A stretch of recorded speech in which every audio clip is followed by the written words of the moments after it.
Magic Tree House Book 7 Sunset of the Saber-Tooth.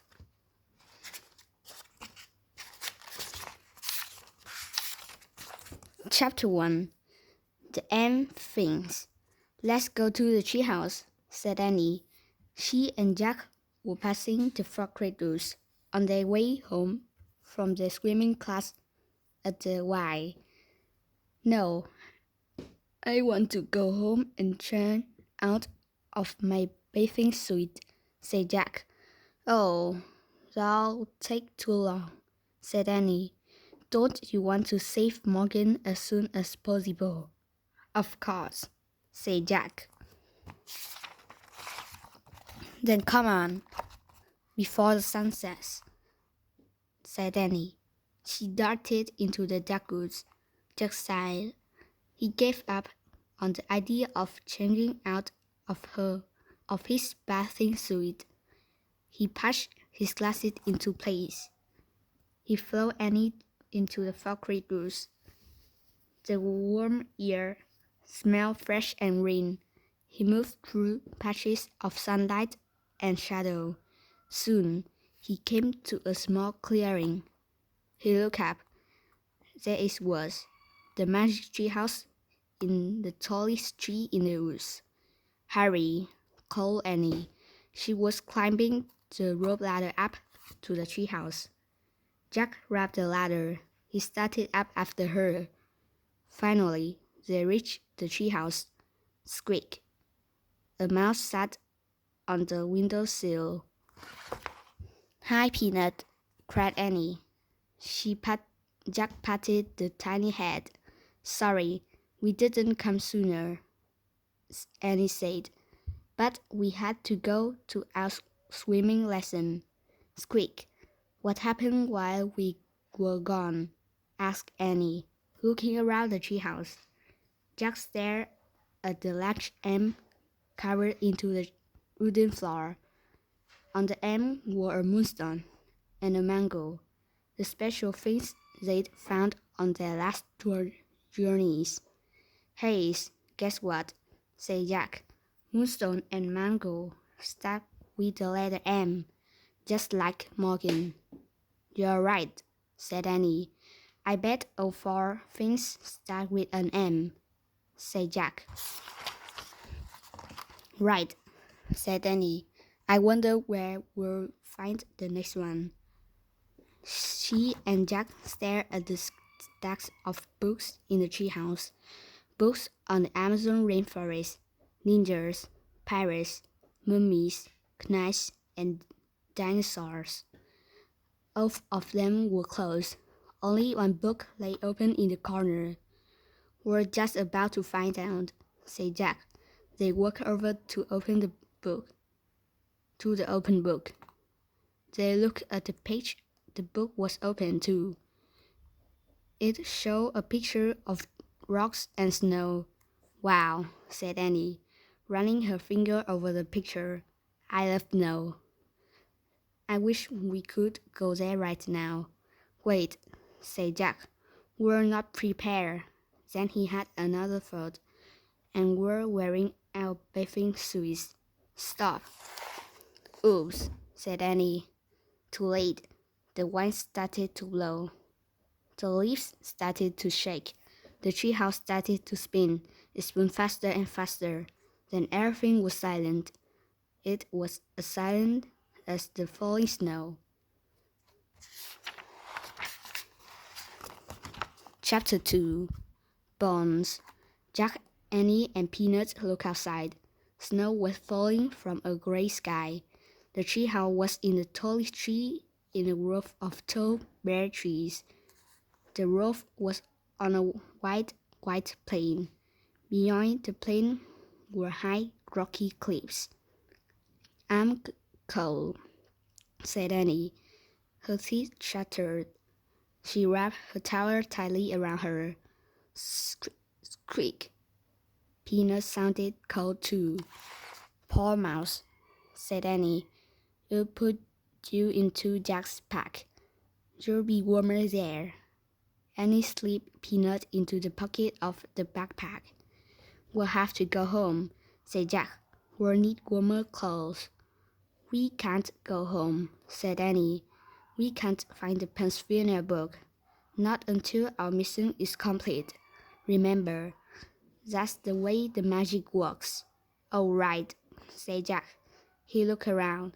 There was no sign of the Pennsylvania book. That always took them home. Annie peered out the window again. "Where are we, anyway?" she asked. "We'll find out," said Jack. He picked up the open book and read the title on the cover, "Life in the Ice Age." "Ice Age," said Annie. "No wonder we're cold." "We'd better find the third and thing soon," said Jack, "before we freeze to death." "Look," whispered Annie. "People." She pointed out the window. Jack saw them, too. 4 figures on a cliff. 2 big figures and 2 little ones, all holding long spears. "Who are they?" said Annie. "Oh, look in the book," said Jack. He found a picture of some people. He read the caption to Annie. "Early modern humans were called Cro-Magnons. During the late Ice Age in Europe, they sometimes lived in caves beneath cliffs." "Why are they carrying spears?" said Annie. Jack turned the page. He found another picture of the Cro-Magnons. He'll read aloud. "The Cro-Magnons family often hunted together. They covered deep pits with branches.